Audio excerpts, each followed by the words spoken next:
परमेश्वर का धन्यवाद हो आज के दिन के लिए, उस प्रभु के बड़े अनुग्रह के लिए जो उसने हमें दिया है। और हम शुक्र करते हैं उस परमेश्वर के लिए जिसने हमें जिंदों की ज़मीन पर जीवित कायम रखा है और हर तौर से, हर तरीके से उसने हमें बचाया, संभाला, हमारी ज़रूरतों को पूरा किया है।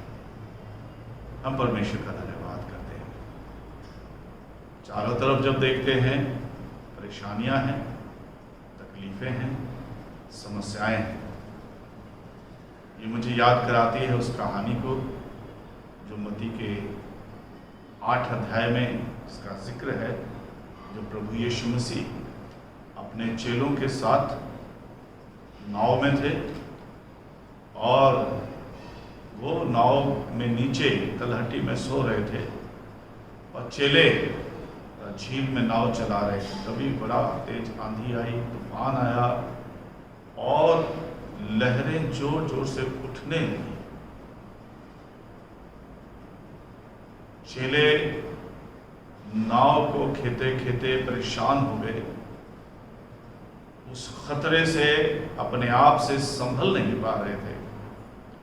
तब उन चेलों ने घबरा के, डर के, जब उनकी सांस फूलने लगी तो उन्होंने आकर प्रभु यीशु मसीह को जगाया और जगाकर उन्हें बताया कि हे प्रभु, आप सो रहे हैं और हम तो परेशान हो गए और मरे जाते हैं। प्रभु यीशु मसीह ने वहां बड़ी खूबसूरत सी बात कही, कहा, उन्हें प्यार से डांटा भी कि हे अल्प विश्वासी। और फिर उस प्रभु की बड़ी महिमा भी देखी कि किस तरीके से जब उन्होंने इस तरीके से कहा और दूसरे ही क्षण उन्होंने उस आंधी को, उस तूफान को, उस उठती उमड़ती हुई लहरों को डांटा और वो थम गई। वहां लिखा है सब कुछ शांत हो गया, और ऐसा शांत हो गया जैसे कभी कुछ हुआ ही ना। आज हम उसी परिस्थिति में, कोरोना वायरस की, कोविड-19 की उन्हीं परिस्थितियों में नाव में हैं। और हम ही नहीं, पूरा भारत देश, पूरी दुनिया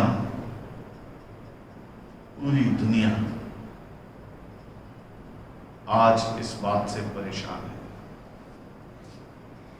मैं भी बहुत बार कश्मकश में होता हूं।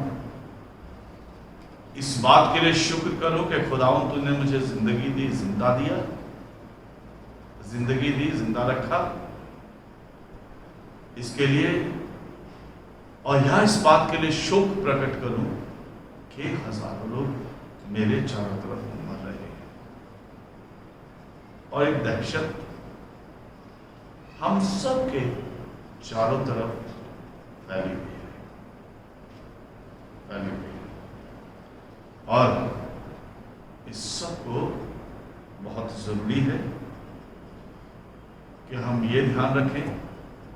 बहुत बार हम भूल गए कि हमारा प्रभु कहाँ है।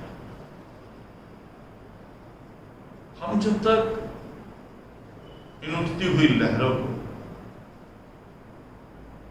इस बीमारी को, इसको देखते रहेंगे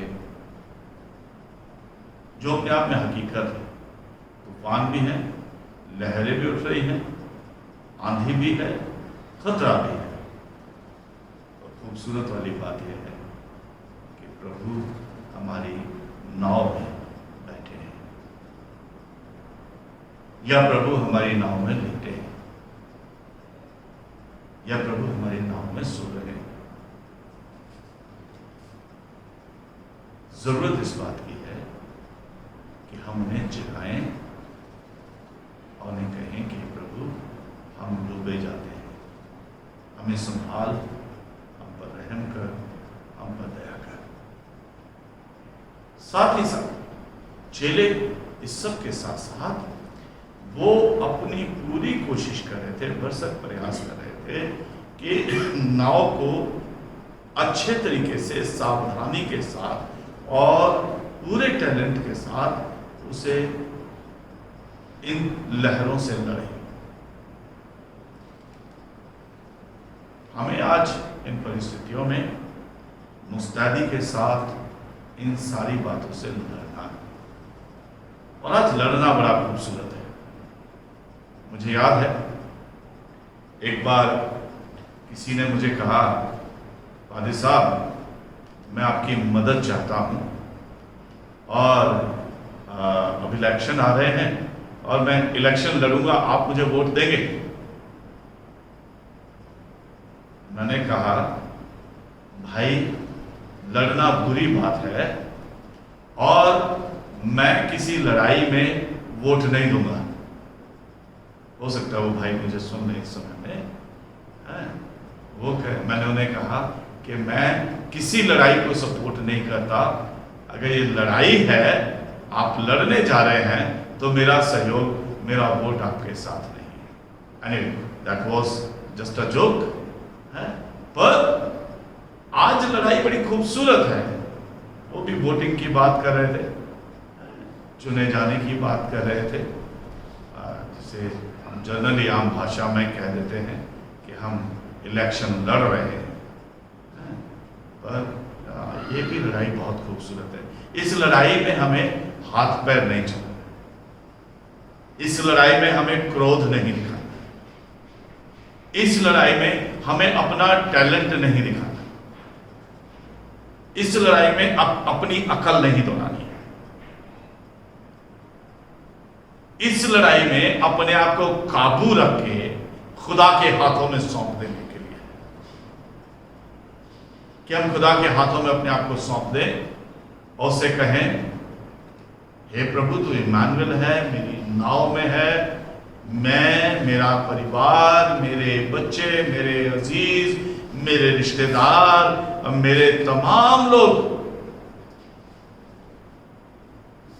आपकी नाव में बैठे हैं और इनकी सुरक्षा का जिम्मेदारी प्रभु आपकी है, क्योंकि आप हमारे प्रभु हैं, आप हमारे सृष्टिकर्ता हैं, आप ही हमारे मुक्तिदाता हैं,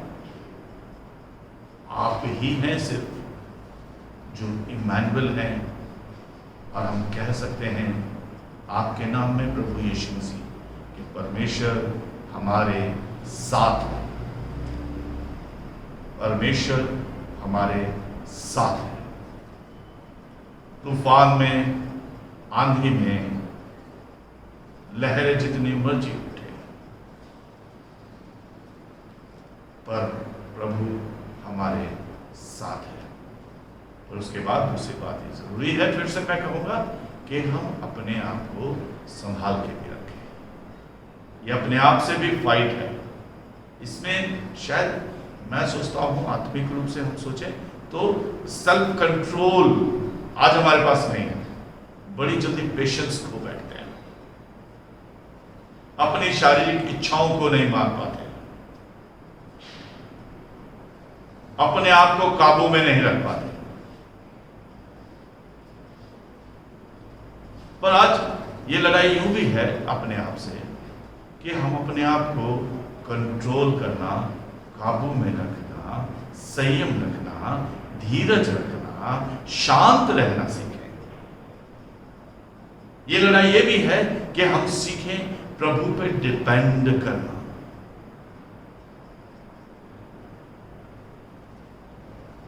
प्रभु अब मैं सो रहा हूं, मैं आराम से हूं। खुदा ने कहा था यहोशू से, तू आराम कर और आराम से प्रभु की, परमेश्वर की महिमा को देख, उसकी सामर्थ के कार्यों को देख, उसके सामर्थ्य के कार्यों को देख।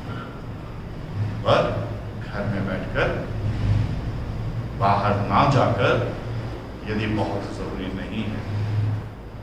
पिछले दिनों में मैं देख रहा था कि किस तरीके से 15 मार्च से लेकर 20 अप्रैल तक 16,136 केस कोरोना वायरस पॉजिटिव के आए भारत देश में।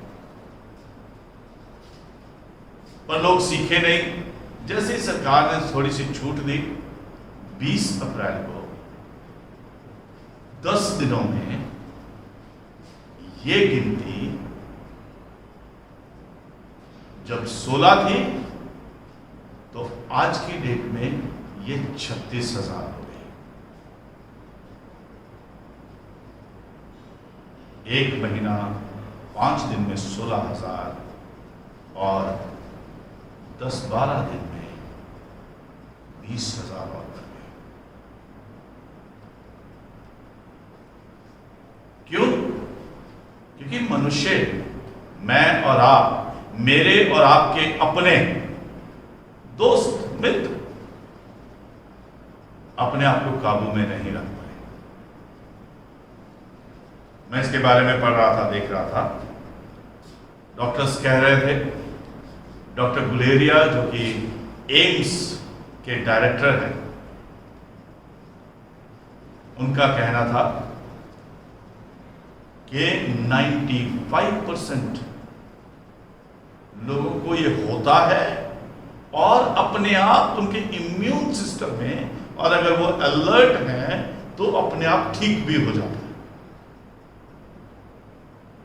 ये उनकी स्टेटमेंट थी। आप में से बहुतों ने सुनी होगी, देखी होगी टीवी पे। लगभग 95% लोगों को, अगर वो अपने आप में सही है, कहीं से थोड़ा सा इन्फेक्शन आया और अपने घर के अंदर बंद हैं,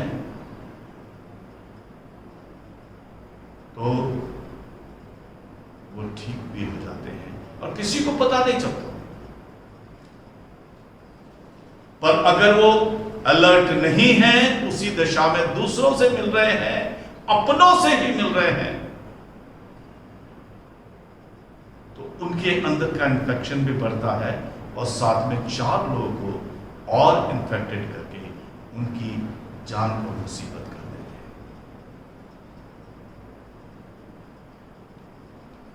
मेरे अजीजों, हम इस कोविड-19 कोरोना वायरस के समय में शांत रहें। तूफान है, इसकी मनाही नहीं है कि तूफान नहीं है। लहरें ऊंची ऊंची उठ रही हैं, सच बात है। घबराहट, डर का माहौल चारों तरफ है, आवाजें हैं, मौत का तांडव है। मैं इससे इनकार नहीं कर रहा। और मेरा खुदा मेरी कश्ती में है, मैं ये स्वीकार करता हूं, और इसलिए मैं शांत हूं, संयम में हूं, कंट्रोल में हूं, क्योंकि पवित्र आत्मा का ये वरदान हमारे पास है, मेरे पास है। जब हम बात करते हैं, मैं फिर से कहूंगा, गलातियों की किताब 5 अध्याय उसके 22वें पद में 2 बार संयम और धीरज, 2 बार ये शब्द आया है। हम 9 पवित्र आत्मा के गुणों को या फल को मानते हैं, फल के गुणों को बोलते हैं कि पवित्र आत्मा के फल है। 9 में से एक ही चीज है दोनों, long suffering and patience, both are the same, almost the same. संयम और धीरज दोनों लगभग एक सी चीज है। तुकने की जरूरत है आज हमें। आज आइए हम खुदा से ये कहें कि खुदा मुझे पवित्र आत्मा का अभिषेक दे और मुझे संयम, धीरज, सेल्फ कंट्रोल दे। मेरी आंखें खोल दे कि मैं अपनी कश्ती में आपको देख सकूं। मेरी आंखें खोल दे कि मैं अपना भरोसा आप पर रखूं और आगे बढ़ूं।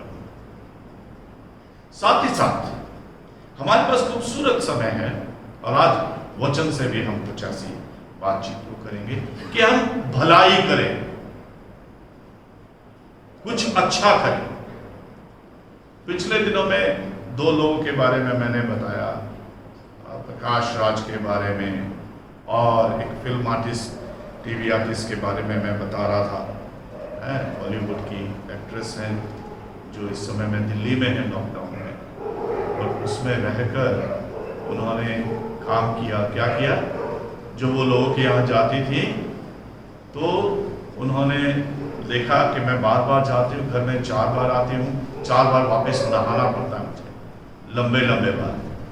ये बाल मेरे अच्छे भलाई के धर्म के काम करने में रुकावट बन रहे हैं। बालों को पूरा धोना, मैंने कहा था पिछली बार भी, जब भी आप बाहर से आए जरूर से नहाएं और बालों से भी नहाएं। बालों को अच्छे तरीके से शैम्पू से धोएं।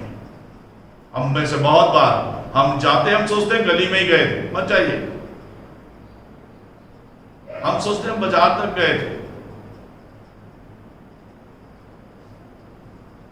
याद रखिए, कोरोना वायरस फाड़ खाने वाले सी के समान इस ताक में बैठा है कि कब किसको पकड़े और फाड़ डाले।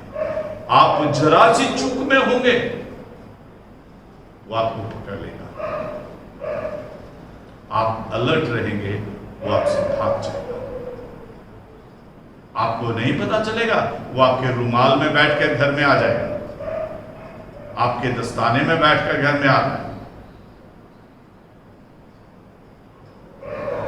आपके किसी भी तरीके से बैठकर घर में आ सकता है।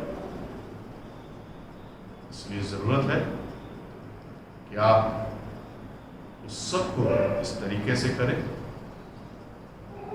घर आकर जरूर से नहाएं और एकदम पहले नहाएं, अच्छे से नहाएं और उसके बाद परिवार के लोगों से मिलें और दूसरे काम करें। वो कपड़े भी उतार कर सर्फ के पानी में डाल दें अलग से और उन्हें अलग से धो दें। अब ऐसा आप जाने कि आप 4 बार जाते हैं तो 4 बार करिए। आप कहें आपसे ये नहीं होता तो मत जाइए, एक ही बार जाइए। दूसरी बात, इस बहन के बारे में मैं देख रहा था, है ना, बहुत खूबसूरत लगा मुझे। जया भट्टाचार्य इनका नाम है, टीवी एक्ट्रेस का, और बॉलीवुड की एक्ट्रेस है ये जया भट्टाचार्य। और इनको जब ऐसा लगा और जब ये बाल काटने लगी, बहुत खूबसूरत लगा मुझे सुनकर। तो उनके बेटे ने कहा कि मम्मी आपके बाल बहुत खूबसूरत हैं, आप इन्हें मत काटिए, आप इन्हें मत काटिए। उन्होंने कहा बेटा खूबसूरती तो मैं विग पहन के भी लगा लूंगी, आप जितनी भी जब तक नहीं आएंगे तो मैं विग लगा लूंगी। पिक्चरों में या टीवी में जब भी काम मिलेगा मैं विग पहन के काम चला लूंगी। आज मुझे भलाई करने का सौभाग्य मिला, मुझे कर देते। उनके बेटे ने फिर कहा अगर आपने ये बाल काटे तो मैं जिंदगी भर आपसे बात नहीं करूंगा। And he was rigid. मैं इस टीवी आर्टिस्ट जया भट्टाचार्य के बारे में पढ़ रहा था। उसने कहा नहीं बेटा, आज ये जरूरत है। और उन्होंने अपने घर में रह अपने बाल मुंडवा दिए, अपने सर को गंजा कर दिया। लड़के अक्सर गंजे हो जाते हैं, कोई बड़ी बात नहीं है, फैशन चलता है। एक लड़का गंजा हुआ, 10 लड़के गंजे हो गए। लड़कियां गंजी हो जाए, हमें बहुत गंदा लगता है, बहुत कम देखी जाती हैं लड़कियां के गंजी हो गई। कुछ धार्मिक परंपराएं हैं उड़ीसा एमपी साइड की, उनको अगर छोड़ दें तो उसके अलावा लड़कियां गंजी नहीं होती। पर उसने भलाई करने के लिए अपने सर के बालों को मुंडा दिया। बेटे से भी कहा कोई बात नहीं, वो आज नहीं तो कल मुझसे बात करेगा, पर आज मेरे बाल जो है रुकावट नहीं बनना चाहिए। और फिर वो लोगों में जाकर बांट रही है खाना, गंजी होगा। शायद अब वो ग्लैमर नहीं दिखेगा, शायद अब उसे लोग उस तरीके से नहीं पहचानेंगे, शायद वो निकलेगी तो लोग हंस देंगे, बहुतों को हंसी आ जाएगी, ना चाहते हुए भी आ जाएगी, उसे अप्रिशिएट करेंगे फिर भी चेहरा देख के हंस देंगे। आइए हम भी कुछ अच्छा करेंगे। हम कैडबरी की ऐड देखते हैं ना, कुछ अच्छा करें। आइए हम मसीही लोग प्रभु यीशु मसीह के नाम से इन परिस्थितियों में कुछ अच्छा करें। हमारे प्रभु यीशु मसीह के नाम से हम कुछ अच्छा करें, पर उस अच्छा करने में सोशल डिस्टेंसिंग बनाए रखिए। उस अच्छा करने में एक दूसरे को छूने से परहेज रखिए। जरूरत है, जो कानून ने बात कही है उसकी हमें पालन करने की जरूरत है, और ये हो जाता है, कोई बड़ी बात नहीं है। हम अपने आप को संभाल सकते हैं, ऐसा कर सकते हैं। हमें अपने आप को रोकना है। अगर सब्जी बहुत ज्यादा जरूरत है, जाइए, जरूर जाइए, और सब्जी की रेड़ी पे जहां भीड़ हो 2 मिनट खड़े रहिए, या जहां पे भीड़ नहीं है वहां से ले लीजिए, जहां लोग दूर दूर खड़े हैं वहां से ले लीजिए। सब्जी को घर लाके धोइए, दूध की थैलियों को घर लाके धोइए, बाकी सामान को घर लाके साफ कीजिए, है ना? जरूरी है बात, इस बात को ध्यान में रखें। और फरीदाबाद के लोगों के लिए खबर है ना, कि कल शाम को डीसी साहब ने, फरीदाबाद के डीसी साहब ने 12 जोन्स डिक्लेयर किए। डबुआ कॉलोनी, ध्यान से सुन लीजिए, डबुआ कॉलोनी भी उस डेंजर जोन में फरीदाबाद में आ गई।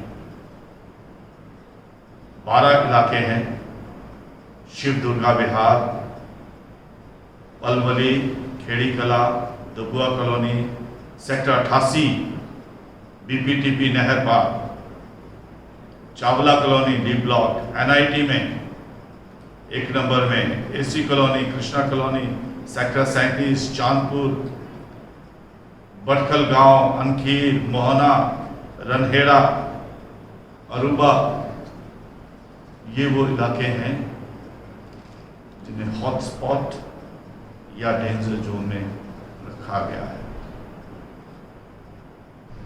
क्योंकि देखा गया था जैसे ही मंडी खुली, मंडी में बहुत सारे लोग भीड़ लगाते हैं, बहुत सारे भीड़ लगाते हैं। कई सब्जी वाले बाद में पता चला वहां पे जिन्हें कोरोना वायरस निकला, इन्फेक्शन निकला। हो सकता है बेचारे उन सब्जी वालों को नहीं हो, पर आप जैसे किसी को थोड़ा सा हो और उन सब्जी वालों को दिया है, और वो तो सब्जी बांट रहे हैं। आप जैसे कुछ और लोग, उन्हें कोई दे गया था, उन्होंने किसी और को आगे पास कर दिया। जरूरी नहीं है कि सब्जी वाले, ये गरीब आदमी दोषी है इस बात के। हो सकता है कोई मेरे और आपका जैसा ऐसा करके आया है। तो इन बातों को ध्यान में रखें, इन बातों की तरफ जरूर से अपना ध्यान लगाएं, और जो अच्छा कर सकते हैं जरूर से कोशिश करें। प्रभु मुझे रोटी दे रहा है, मैं उस रोटी को अपने भाई के साथ बांट सकता हूं। बाइबल सिखाती है कि लेने से देना भला है, लेने से देना भला है। बाइबल सिखाती है यदि कोई भलाई करना जानता है और नहीं करता तो ये उसके लेखे में पाप गिना जाता है, ये उसके लेखे में पाप गिना जाता है। बाइबल बताती है कि परमेश्वर हर्ष से देने वाले से खुश होता है, खुश होता है। सो आइए हम भी इस परिस्थिति में अपने पड़ोसियों के लिए, ज़रूरतमंदों के लिए किस तरह से कर सकते हैं, सोचें। और मैं कहूँगा, अपना दिमाग, मेरे पास एक पादी साहब का मैसेज आया कि पादी साहब, we need to plan out something till Christmas. मैंने कहा भाई, मैं तो अगले अप्रैल तक की सोच के चल रहा हूँ। हमें अपने घर को, अपने परिवार को इस तरीके से प्लान करके चलना है कि अब अगले अप्रैल तक हम खुद भी रोटी खा सकें, और ऐसे कि हमें हाथ फैलाना ना पड़े, हमें हाथ फैलाना ना पड़े, पर साथ में दूसरों को भी देना। और जब हाथ फैलाना पड़े भी, तो हमें कम से कम हाथ फैलाना पड़े। ऐसे समय में हम सबको एक साथ मिलकर we need to think. Church को लेकर भी हमें सोचना है, चर्च को लेकर भी सोचना है, हमारी टाइट को लेकर भी हमें सोचना है, हमारी संडे ऑफरिंग को लेकर भी हमें सोचना है, हमारे घर में जो ईस्टर की गुल्लक रखी है उनको रखकर भी हमें सोचना है, और कैसे हम चर्च के ज़रूरतों को पूरा कर पाएंगे। क्योंकि सरकार ने बिजली का बिल माफ नहीं किया है, सरकार ने बाकी ज़रूरतें माफ नहीं की, वो सब हमें एज इट इज़ भरना है। खर्चे वहीं के वहीं हैं, इनकम हम सब की डाउन है, उस सब के बाद भी हमें उस समझदारी के साथ चलना है। यहाँ वो 5 कुआरियाँ जिनकी मशाल जलती रही, सोचिए कैसे जलती रही, वो कौन 5 थी जिनकी बुझ गई, क्यों बुझ गई, इसके लिए सोचिए। एक ही मौसम, एक ही जगह, एक ही मशाल, एक ही आग, उतना ही समय, पर कुछ की शायद कुछ मूर्खता के कारण से, नादानियों के कारण से, अनदेखियों के कारण से मशालें बुझ गई, और कुछ की 5 की समझदारी के कारण से, अकल का इस्तेमाल करते हुए और कुछ बातों को अनदेखा ना करके उनकी मशालें जलती रही। और जब दूल्हा आया तो जिनकी मशालें जल रही थी उन्हें साथ ले गया। मेरे अजीजों, हम सोचें कि उनकी क्यों जल रही थी, और हमारी बुझनी नहीं चाहिए, हमारी मशालें बुझनी नहीं चाहिए। कोशिश करें कि हम इस लॉकडाउन में भी लोगों की मदद करें, और हम करें, दूसरे कर रहे हैं। मैंने दूसरे लोग का उदाहरण दिया, मसीही लोग भी बहुत कर रहे हैं, ऐसा नहीं है ना। पर ये उदाहरण वो है जो ग्लैमरस, जो बहुत गरीब आदमी तो करता है बहुत सारा, और जो 24 घंटे एयर कंडीशन में रहते हों, और 24 घंटे जिनकी कमाई उनकी खूबसूरती है, आज वो सब वो कुर्बान कर रहे हैं। This is something great. और ऐसे बहुत सारे लोग, 2 का उदाहरण मैंने दिया। और ध्यान रखें, फरीदाबाद के लोग अपने आप को संभाल के रखें, डबुआ के लोग खास करके, हमारा चर्च उसी एरिया में है, प्रार्थना करें कि आज हम डेंजर जोन में हैं, हमारा इलाका डेंजर जोन में है। फरीदाबाद हरियाणा में 2nd नंबर पे रेड जोन में है, हरियाणा में 2nd नंबर पे। आइए हम आगे बढ़ते हैं, और कुछ देर के लिए इसके साथ साथ परमेश्वर के वचन से भी बात करेंगे। ये कुछ बातें एनकरेज करने के लिए और ज़रूरी हैं अपने समय में इन सब से बात करने के लिए, पर इसके साथ साथ ये भी ज़रूरी है कि हम परमेश्वर के वचन से कुछ बातों को करें, और उन बातों को हम प्रभु के सामने लेके चलें, और प्रभु से इन बातों को लेकर सीखें। दूसरा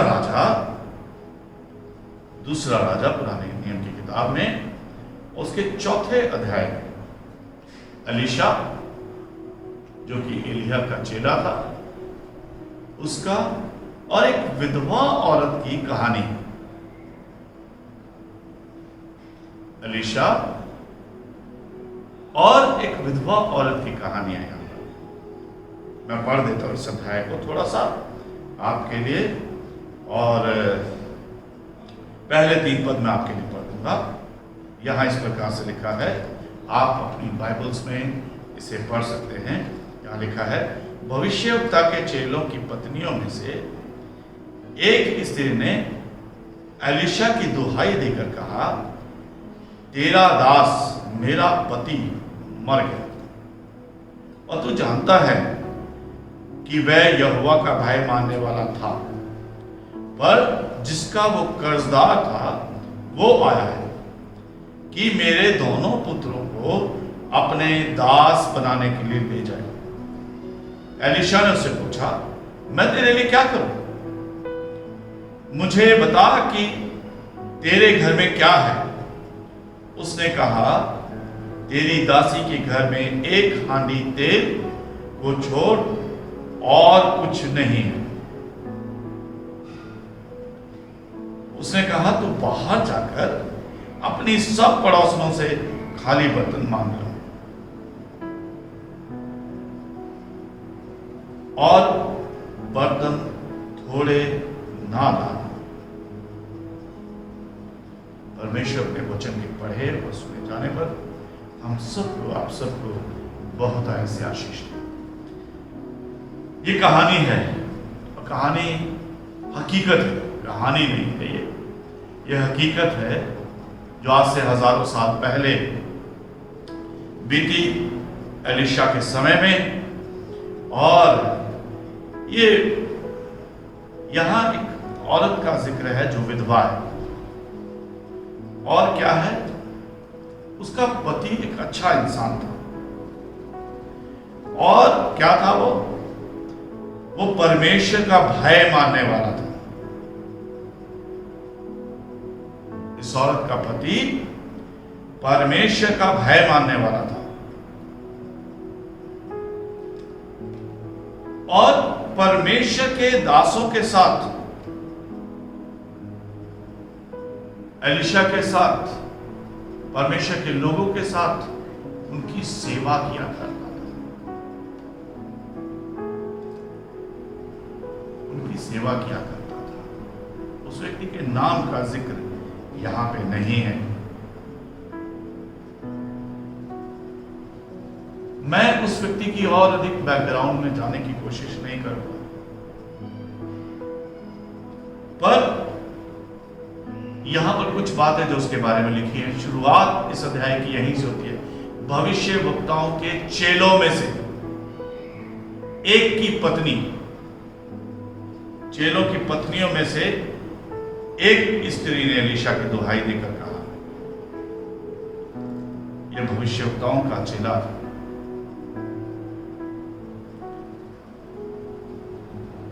और क्या था, परमेश्वर का भय मानने वाला था।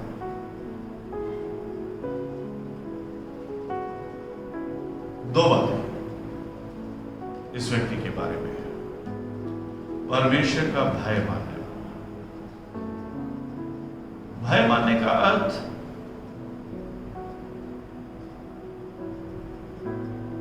अगर हम यूहन्ना की पत्री, पहली पत्री 4 अध्याय 18 पद से 20 पद देखें तो वहां पर भय का एक दूसरा अर्थ बताया गया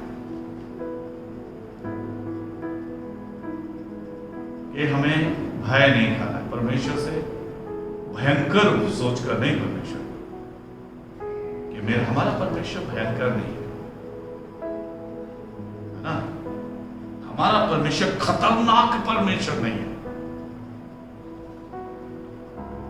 हमारा परमेश्वर रौद्र रूप रखे हुए क्रोधी परमेश्वर नहीं है,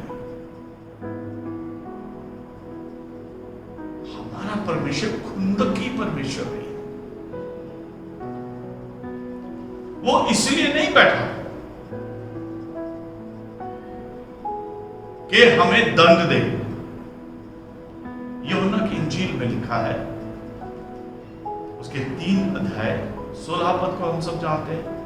परमेश्वर ने जगत से ऐसा प्रेम किया कि उसने अपना इकलौता पुत्र दे दिया, ताकि जो कोई उस पर विश्वास करे वो नाश ना हो बल्कि अनंत जीवन पाए।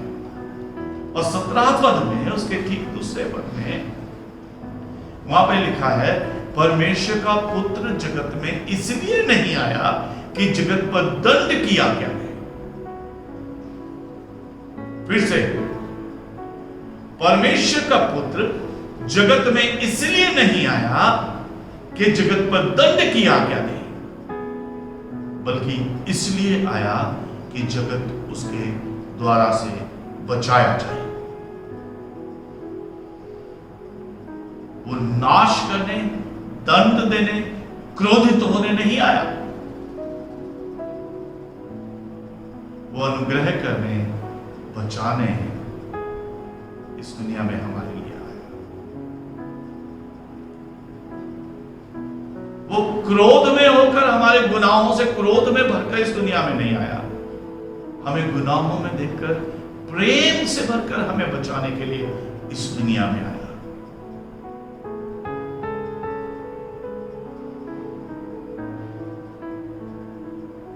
प्रेम से भरकर इस दुनिया में आया। और वो प्रभु, वो परमेश्वर इस दुनिया में यहां पर आया, हमें बचाने के लिए, संभालने के लिए। हमारा परमेश्वर क्रोधित होने वाला नहीं, नाश करने वाला नहीं, बचाना चाहता है। पुकार कर तो देखिए उसे। जितनों ने उसकी तरफ मुंह किया, अपना चेहरा किया, उसने उन्हें कभी किसी एक को भी शर्मिंदा नहीं होने दिया। परख कर नहीं, चख कर देखो कि यहोवा कैसा भला है। शायद अब तक मैंने परखने की कोशिश तो बहुत करी, चखने की नहीं करी। मैं अक्सर इस तरीके से कहता हूं,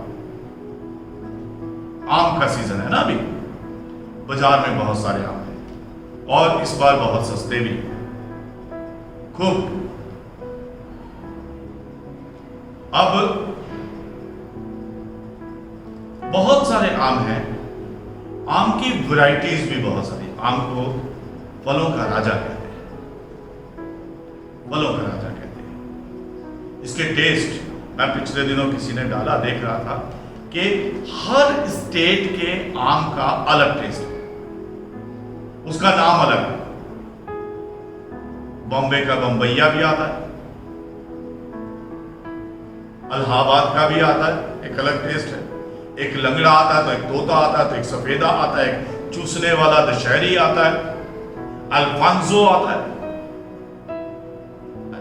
जिसे आज की डेट में सबसे अच्छे आमों की कैटेगरी में गिना जाता है। मैं ये नहीं कह रहा कौन सा अच्छा है, हर एक अच्छा है, हर एक को अपने अपने स्वाद पसंद है, किसी को कोई, किसी को कोई, है ना। पर आज ये कभी कभी बिजनेस स्टंट भी होते हैं, किसी एक चीज की बहुत ज्यादा पब्लिसिटी हो जाती है और लोग इसलिए उसे पसंद करने लगते हैं क्योंकि उसकी पब्लिसिटी कोई अच्छा आदमी, बड़ा आदमी कर रहा है।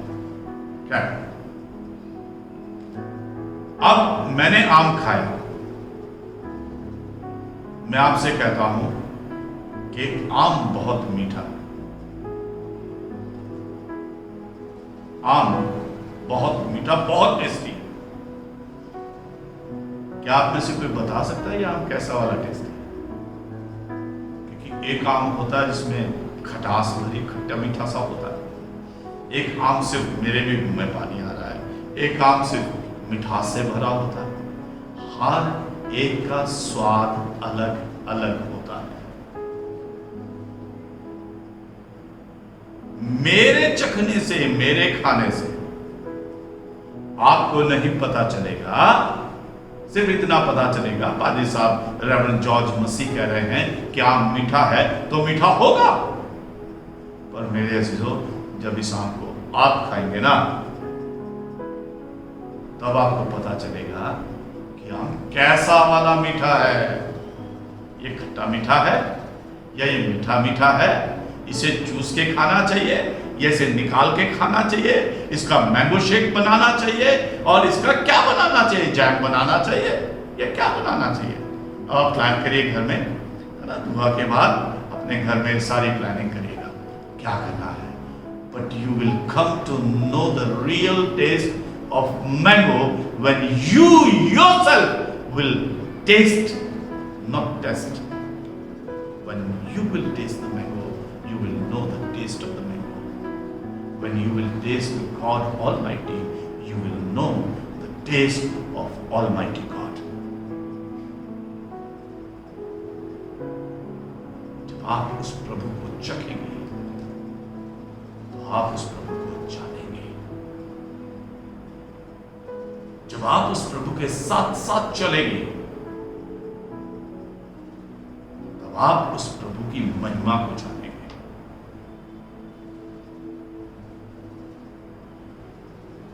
जब आप उसके संग संग रहेंगे, और कोरोना वायरस ने मुझे समय दिया है कि मैं प्रभु के संग संग रहूं। वो तो मेरे संग संग है और अब मैं प्रभु के संग संग रहूं। मैं उस प्रभु को चखूं और उसके साथ संगति का स्वाद लूं। Let's enjoy the taste of His fellowship. Let's enjoy it. And my dear friend, I'm enjoying it. Now it's up to you. I'm enjoying the fellowship of my Lord, my God, and fellowship of Holy Spirit with my family, in my home.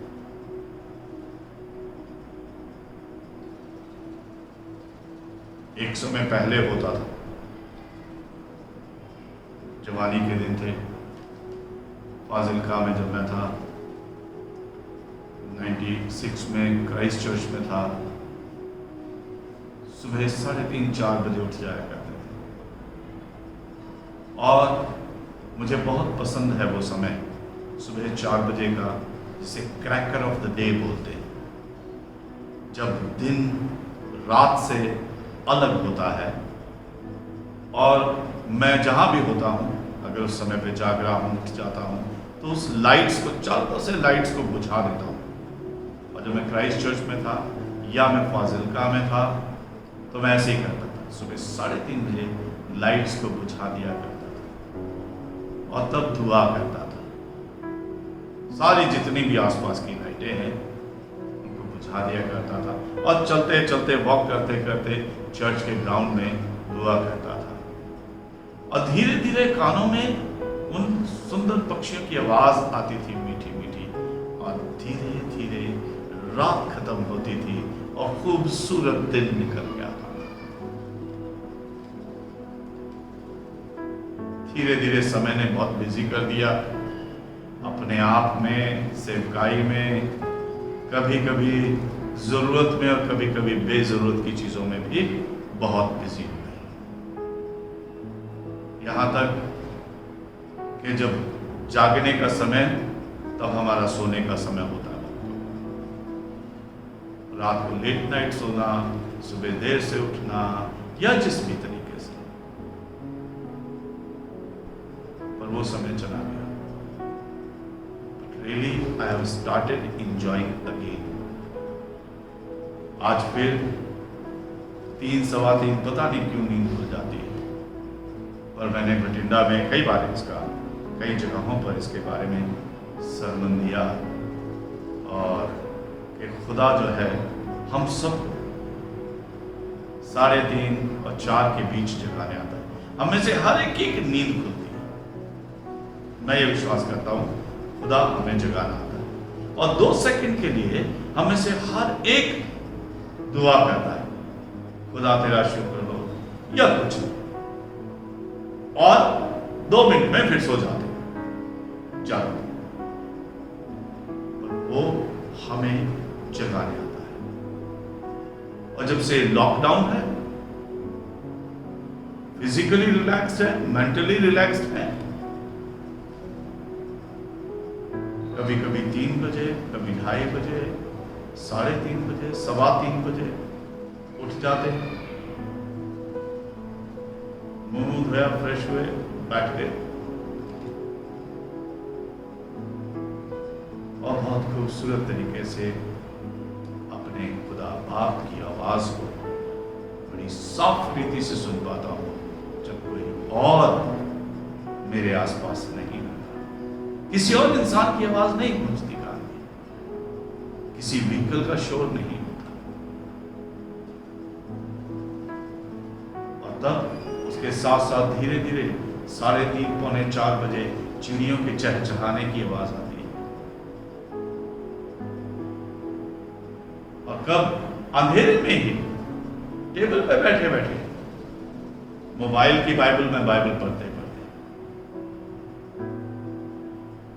कब 4, कब 5, कब 6, कब सुबह के 7 और कब 8 भी बज जाते हैं।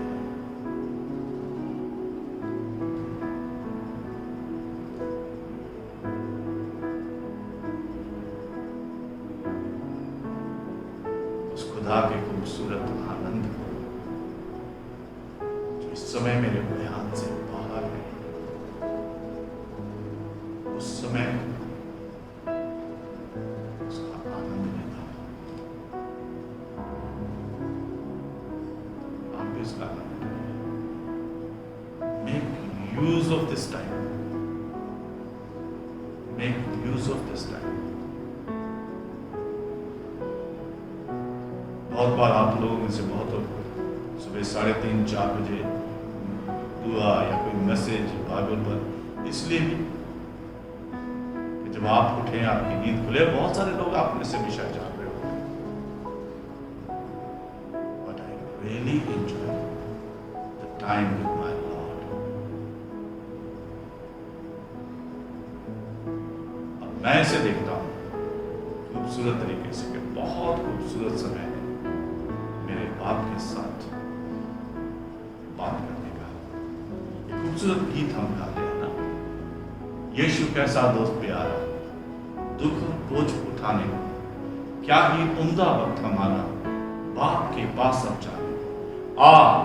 हम राहत अक्सर होते, नाहक गम उठाते हैं, यही बाइस है यकीनन बाप के पास ना जाते हैं। परेशान होते हैं, तकलीफ में पड़े रहते हैं, रोते हैं, तकलीफ उठाते रहते हैं। उसका सबसे बड़ा कारण है कि हम अपने पिता के पास, अपने बाप के पास नहीं जाते, उससे नहीं कहते। यही बाइस है यकीनन बाप के पास हम जाते हैं। इंग्लिश में और खूबसूरत तरीके से जब मैं इस गीत को देखता हूं, and I always say that, I love that, because we do not carry everything to God in prayer, because we do not carry everything to God in prayer, क्योंकि मैं प्रभु के पास प्रार्थना में इन सबको नहीं ले जाता, इसलिए नाहक गम उठाता हूं, बेकार में गम उठाता हूं, बेकार में परेशान और तकलीफ में।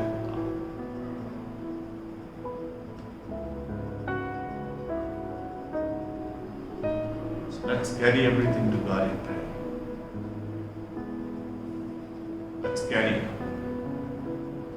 everything to God in prayer. Let's taste and see and enjoy the fellowship with God the Father. हमारे पास खुदा बाप है। मैं पिछले दिनों देख रहा था, I was really very sorry to see that. Haryana के कवि साहब थे। समय ऐसा है, मेरे पास जिसने भेजा उनसे बात करी, और मैंने इस मुद्दे को ज्यादा उलझाने की और उछालने की बात नहीं करी। कवि महोदय बड़ी कवि की सभा में कह रहे थे यदि वो ईसाइयों के पादरी आवे और वो बात करते हैं हर बात कि यीशु मसीह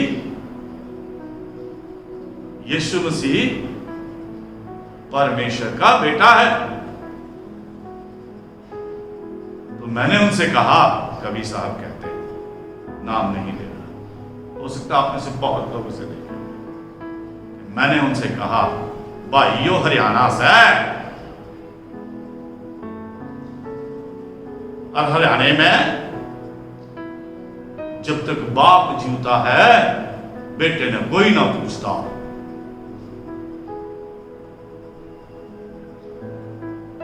जब तक बाप जीवता है बेटे ने कोई ना पूछता।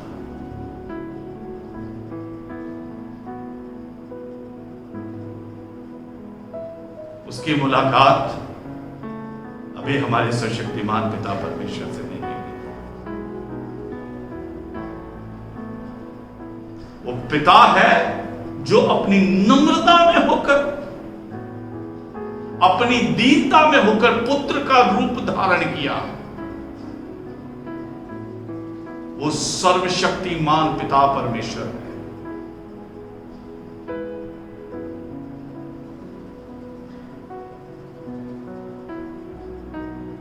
सर्वशक्तिमान पिता परमेश्वर है। मैं कुछ नहीं कहना चाहूंगा इन कवि महोदय को, जिस दिन इनकी हमारे खुदा बाप से, सर्वशक्तिमान पिता परमेश्वर से मुलाकात होगी, तब उनकी अपनी गवाही होगी। अब गवाही उन्हें बताएगी कि हमारा पिता परमेश्वर क्या है।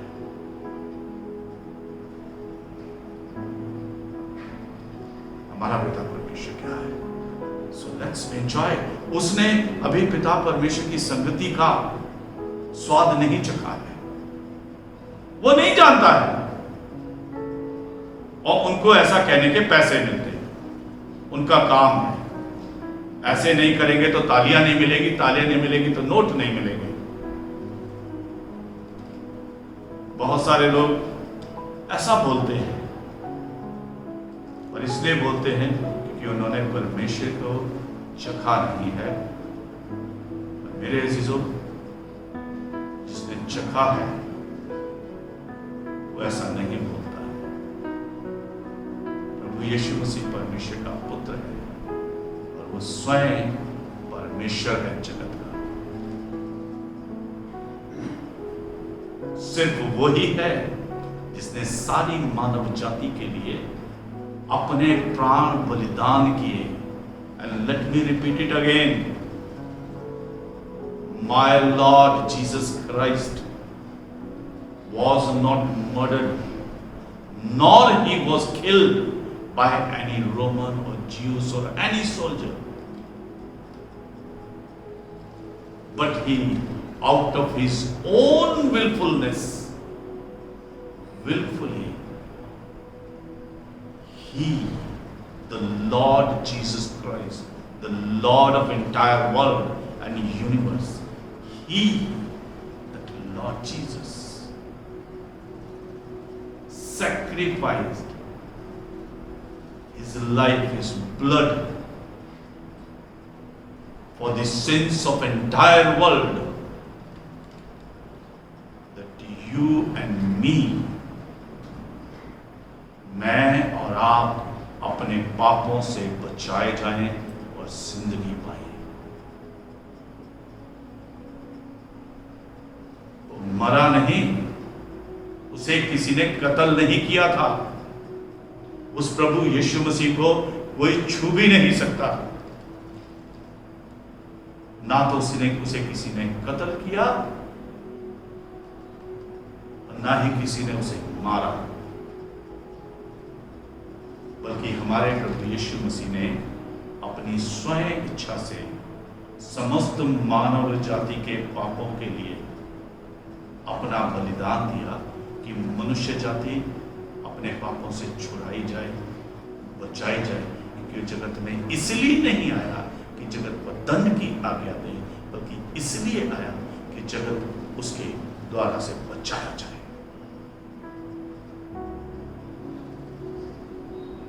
And I have tasted that. मैंने उस स्वाद को चखा है, मैंने उस प्रभु की महिमा को चखा है। मैं जानता हूं वो पुत्र है, वो पिता है, और उस यहोवा सारे जगत का पिता है, परम पिता परमेश्वर है वो। और इसके लिए मुझे किसी से बहस करने की और कुछ करने की जरूरत नहीं, पर हाँ, उन्होंने उस प्रभु को नहीं चखा है, इसलिए वो ऐसे कहते हैं। मैंने चखा है, इसलिए मैं ऐसा कहता हूं। आप भी चखिए और रोज चखिए। एक बात है, जब हम आम की बात कर रहे थे, अब एक बार आम चखकर हमें स्वाद पता चल जाता है, पर दूसरी बार जब दोबारा खाते हैं तो उसकी और क्वालिटीज पता चलती है, फिर तीसरी बार खाते हैं तो और क्वालिटीज पता चलती है। और जितना हम उसे चखते चले जाते हैं, जितनी बार चखते हैं, कभी हम उस आम को लंगड़े के रूप में चखते हैं, तो कभी हम सफेदे के रूप में चखते हैं, कभी हम अल्फांसो में चखते हैं, तो कभी हम दशहरी में चखते हैं, कभी बम्बैया के रूप में चखते हैं। हम अलग अलग रूप में जितना हम इसे चखते जाएंगे, उतना उसको जानते जाएंगे। The same thing with my Lord, कि जितना आप उसे चखेंगे, जितना उसकी नजदीकी में बढ़ेंगे, उतना उसे जानते चले जाएंगे, उतना उसे जानते चले जाएंगे। और इसलिए आया कि जगत दंड की आज्ञा ना दे, बल्कि जगत उसके द्वारा से बचाया जाए। वापिस इस कहानी पे आते हैं जो हमने दूसरा राजा 4 अध्याय से हमने पढ़ी थी, और इस विधवा औरत की कहानी। इस विधवा ने अपने पति के जरिए से जाना प्रभु को, और तभी उसने प्रभु के जन को प्रभु के नाम की, पिता के नाम की दुहाई देकर कहा। यहां पे लिखा है, एक स्त्री एलीशा की दुहाई देकर कहा।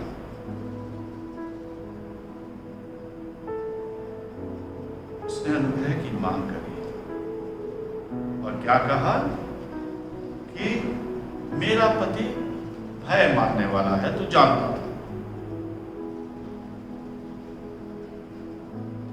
गरीब था, कर्जदार था, है ना? और अब क्या है, लोग मांगने आए, चारों तरफ अकाल पड़ा हुआ है, लोग मांगने आए हैं कि अगर तू कर्ज नहीं चुकाएगा तो तेरे दोनों बेटों को गुलाम बनाकर ले जाएंगे। अब तक इस स्त्री ने अपने पति के द्वारा से प्रभु के स्वाद को जाना था।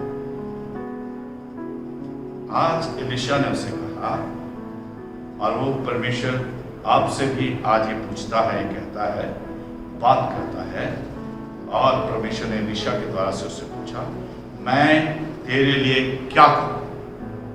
It was the same question asked by Jesus to the person in Matthew chapter 8 who was with the leprosy.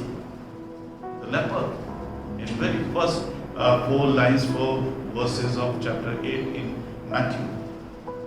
मत्ती के 8 अध्याय में वो कोढ़ी व्यक्ति था। सेम इसी तरीके से प्रभु यीशु मसीह की जब उसने दुहाई दी, हे दाऊद की संतान यीशु मुझ पर दया कर, रहम कर, प्रभु यीशु मसीह ने उससे यही शब्द कहा जो यहाँ पे एलीशा ने इस स्त्री से पूछा, मैं तेरे लिए क्या करूं?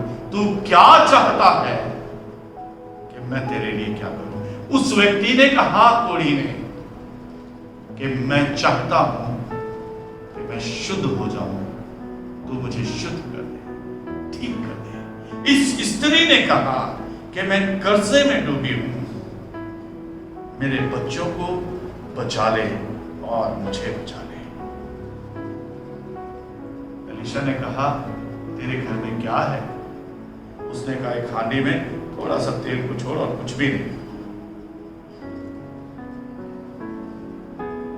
उसने कहा अच्छा, पड़ोसियों से जाकर तेल सारे बर्तन खाली लिया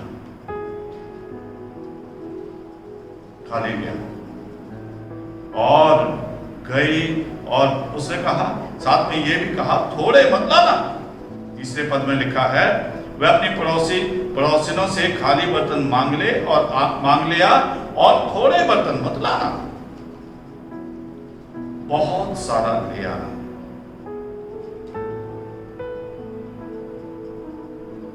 ये समय था इस स्त्री के लिए खुदा के अनुग्रह को चखने का। Let us taste and see। और वो बर्तन मांग लाई, और फिर वहां पे मैं पढ़ देता हूं चौथे पद से आगे, फिर तू अपने बेटों समेत अपने घर में जा, द्वार बंद करके सब बर्तनों में तेल उंडेल देना, और जो भर जाए उसे अलग रखना। तब उसके पास से चली गई, घर आई, बेटों समेत घर को बंद किया, और बर्तन ले आए, वो उंडेल दी गई। और जब बर्तन भर गए तो उसने अपने बेटे से कहा, मेरे पास एक और भी बर्तन ले आ। उसने कहा, और बर्तन नहीं है। तब तेल रुक गया, जब तक इस स्त्री ने नहीं कहा कि मेरे पास बर्तन खत्म हो गए, तब तक तेल की धार चलती रही।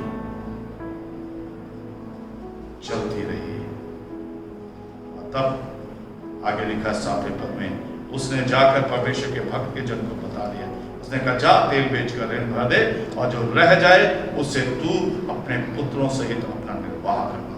यानी इतना तेल इतना हो गया कि उसके पति के द्वारा छोड़ा गया कर्जा, जिसकी वजह से बच्चे जो है गुलामी में जाने वाले थे, वो कर्जा भी चुक गया, और इतना बच गया कि वो अपने बच्चों समेत आने वाले दिनों का उस तेल को और बेचकर कर्जा चुका सकती थी।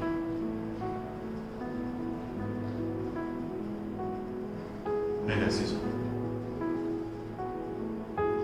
इन परिस्थितियों में when we are really in the crucial and critical and crisisful time में, सच में और जरूरत है उस परमेश्वर को पुकारने की, जरूरत है उसकी दुहाई देने की, जरूरत है उसके पास जाने की, जरूरत है उसे चखने की, जरूरत है उस पर विश्वास करने की, जरूरत है ये महसूस करने की वो मेरी नाव में है। आपके बर्तनों में से वो तेल की धार बहाएगा। नहीं जानते हम ये लॉकडाउन कब तक चलेगा, और ये जानते हैं मेरे प्रभु का अनुग्रह अनंत काल सनातन काल के लिए। दुआ कह के मैं समाप्त करूंगा, दुआ करेंगे। हम सब इन्हें जानते हैं। दूसरा कुरिन्थियों 12 अध्याय का 9वां पद, उस प्रभु ने कहा, मेरा अनुग्रह तुम्हारे लिए बहुतायत से उपलब्ध है। फिर से एक बात, वो आयत है जो मुझे बहुत पसंद है। वो आयत है जो परेशानी के समय, जरूरत के समय मैं इस आयत के नाम से पुकारता हूं। इब्रानियों 4 अध्याय उसका 16 पद। तो आओ हम हियाव बांधकर अनुग्रह के सिंहासन के निकट चले कि हम पर दया की जाए और वो अनुग्रह पाए जो आवश्यकता के समय हमारी सहायता करे। May God bless you। खुदा आपको आशीष दे और बहुतायत से आशीष दे। उसमें बने रहे, उसको स्वाद को रोज बरोज नए तरीके से चखें।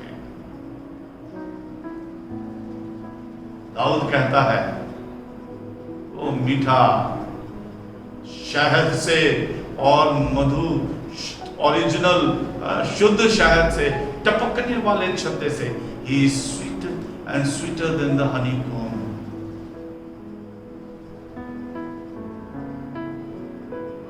शहद से और शहद से भी कहीं ज्यादा बढ़ अधिक मिठास वाला पर आइए छोटी सी प्रार्थना करें, अपने आप को, अपने परिवार को, अपने बच्चों को उस प्रभु के हाथों में सौंपें। अपने आप को खाली करके उस प्रभु के सामने रखें, जैसे इस विधवा औरत ने किया।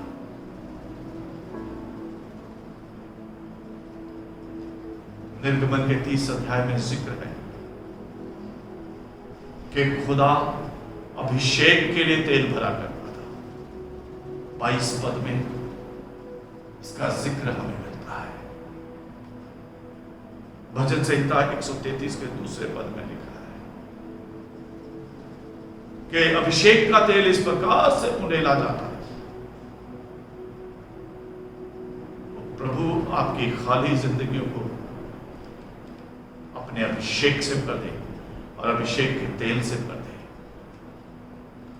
जो कभी खत्म ना हो, जब तक आप ना कहें कि अब मेरे पास खाली जगह नहीं रही, खाली बर्तन नहीं रहा। प्रभु का अभिषेक, उसका अनुग्रह आपके साथ होता है। स्वर्गीय प्रभु, इस पल में हम अपने आप को आपके हाथों में सौंप रहे हैं। हमारा सौभाग्य है, परेशानी चारों तरफ है और हमारे साथ आपकी संगति, हमारे साथ इमैनुअल है, यानी परमेश्वर हमारे साथ।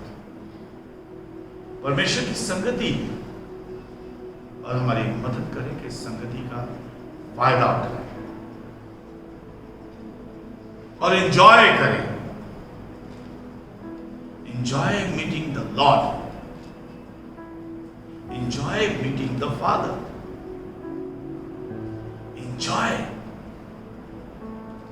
the fullness of the Holy Spirit in your home while you are quarantined, while you are locked down, while you are in home to maintain the social distance.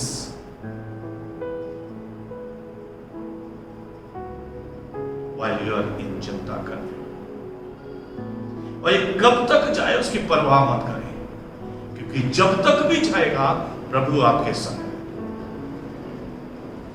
प्रभु आपके संग है। प्रभु आपके संग है। सर्वशक्तिमान पिता परमेश्वर, सारे जगत का, सारे ब्रह्मांड का प्रभु, वो परमेश्वर आपके साथ है, आपके साथ है, आपके साथ है। उसकी उपस्थिति को अपने साथ महसूस करें।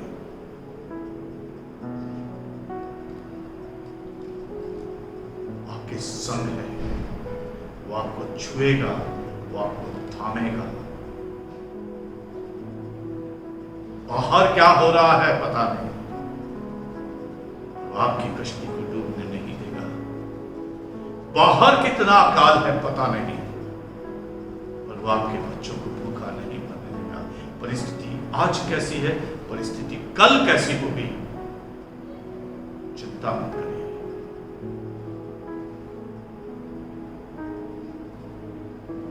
जरूर से आइए हम उस प्रभु को चखें और चखते चले जाएं, उसके स्वाद से वाकिफ हो। प्रभु आपको आशीष दे। प्रभु यीशु मसीह के नाम से दुआ मांगते हैं, आमीन। आए हमारे बाप, तू जो आसमान पर है, तेरा नाम पाक माना जाए, तेरी बादशाहत है, तेरी मर्जी जैसे आसमान पर पूरी होती है वैसे जमीन पर भी। और जिस तरह हम अपने कसूर वालों को माफ करते हैं, तू भी हमारे कसूर को माफ कर।